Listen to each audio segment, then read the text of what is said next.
What's up? It's Miss V here. It's a gorgeous day out. A little bit windy, but I'm loving it.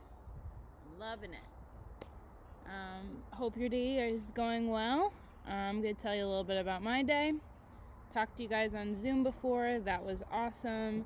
Then I cut maybe 25 onions because I want to make French onion soup. Do you guys know what French onion soup is? It's like that soup you get from the restaurant, and it's got like the cheese on top. I was feeling really inspired, but man, those onions like killed my eyes, and they still hurt. Just having a lot of eye problems today, friends. Okay, well, anyway, let's get reading. Remember the other day I told you we're going to read the nonfiction butterfly book today, and here I am with the nonfiction butterfly book. Woo! I read it before, and it's really, really cool. I learned a lot through it, and it reminds me of the book we read yesterday, The Very Impatient Caterpillar, because I heard some words in it that I heard in that book that I didn't really know clearly what those words meant. This book talks a lot about chrysali,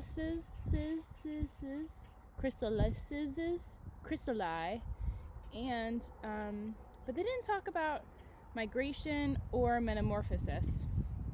That's okay. Maybe I'm going to look it up in another book. So let's get reading. This book is called Butterfly.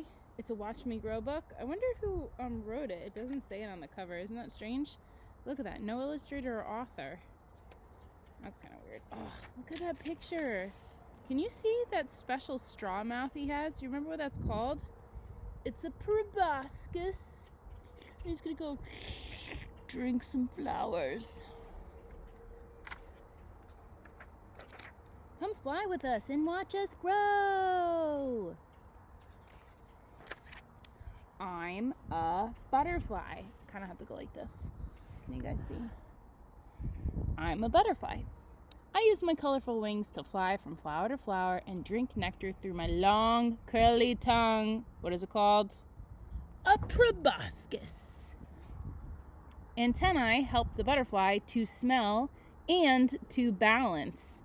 Balance, like this. You know how we put our arms out like this? They go like this. Whoa, whoa. But that's not a really good balancing butterfly. But they use their antennae to smell and to balance. Interesting. Its body is covered with millions of soft hairs.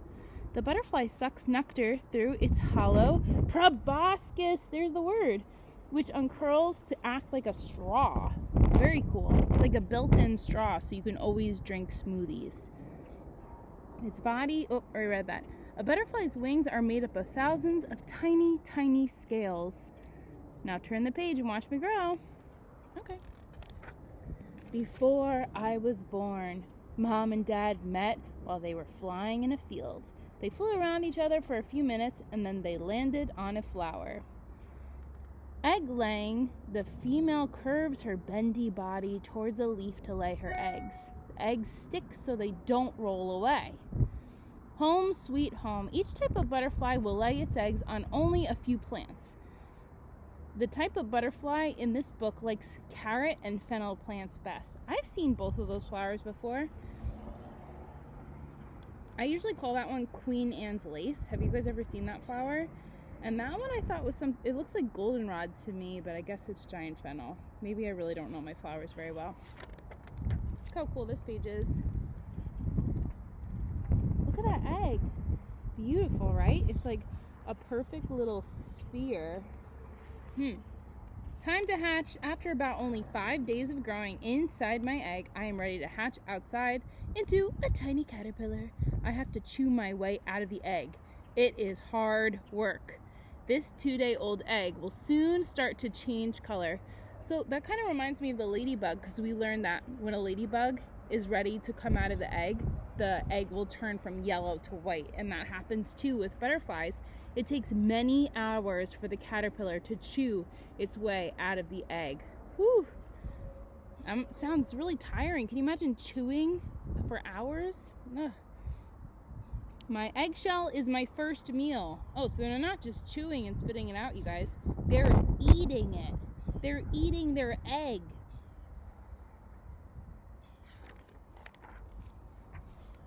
I am growing bigger. The more I eat, the bigger I get. Soon, I can fit into my skin. I can't fit into my skin anymore. It's time for me to shed my old skin and grow a bigger skin. Each skin is a different color. Now, how interesting. I never would have thought that guy is the same as that guy. Like, don't they look so different? This is 7 days, 12 days, 18 days. Huh? Danger alert! Danger alert! When the caterpillar senses danger, this orange scent horn pops up and gives off a stinky odor to scare away enemies. That'd be a really cool animal superpower to have, right? Whenever bad guys come here, you like make a really stinky smell come out of your head. And then the bad guys go away. Okay. Sometimes, another gross fact. But I guess it's not gross because this is just the way they're made. Sometimes the caterpillar eats his old skin after he's done shedding. Oh, man.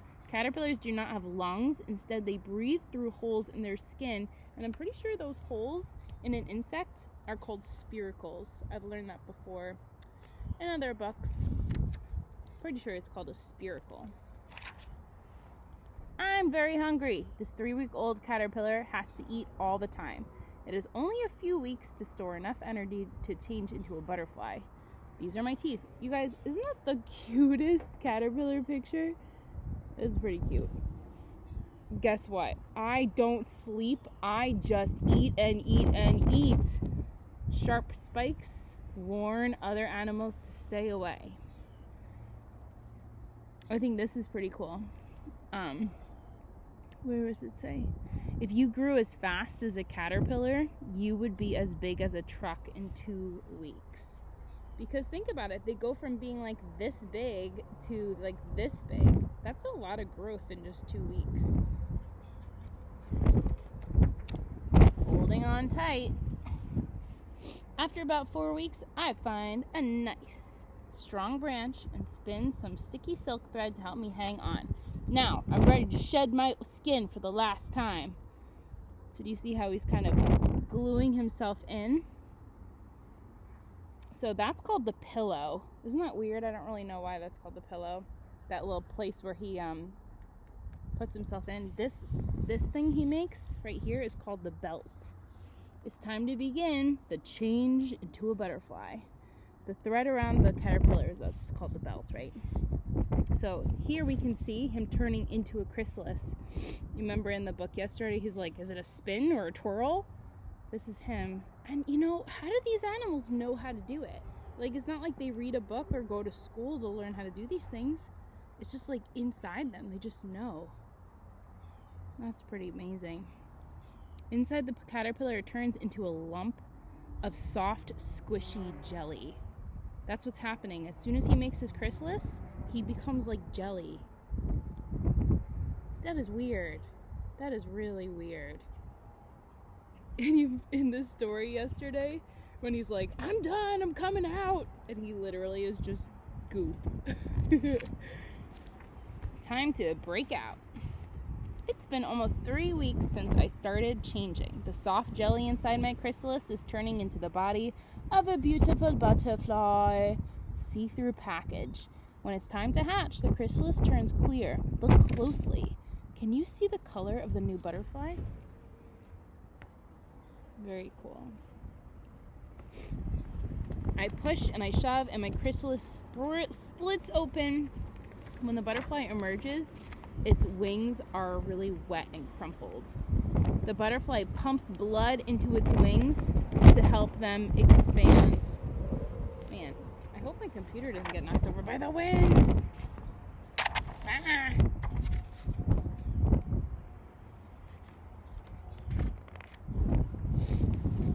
Get ready to fly.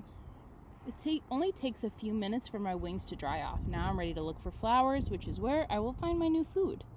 The empty chrysalis is left behind.